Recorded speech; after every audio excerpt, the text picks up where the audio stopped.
Notre âme descend de la situation appelée Ein Sof, infini.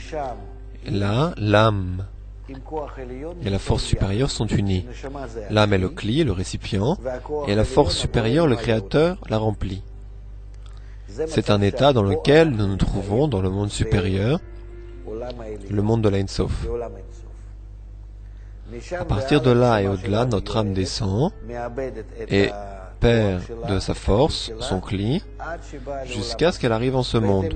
En fonction de cela, la lumière qui descend s'affaiblit jusqu'à ce qu'elle s'éteigne, ne nous laissant qu'une minuscule étincelle. Lorsqu'une personne ressent cette étincelle,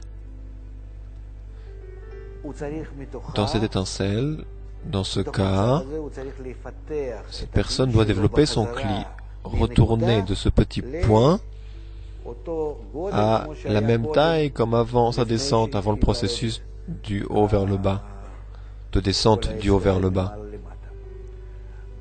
Si une personne, durant l'étude, pense à cela et veut ramener son âme à sa racine, à la même situation, alors de cette même situation arrive la lumière environnante qui l'attire. C'est ce que l'on appelle Mashiach, parce qu'elle attire du mot Mosher, de ce monde-ci vers le monde spirituel. Pourquoi cela se passe-t-il ainsi?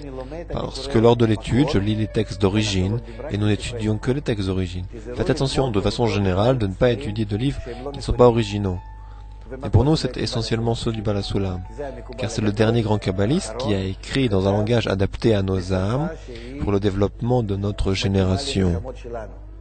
Après lui, il n'y a personne d'autre, à l'exception du Rabash, et je considère mes livres uniquement comme une sorte d'introduction pour comprendre ce dont il parlait. Et vous verrez plus tard, vous commencerez à comprendre ce qu'ils ont écrit.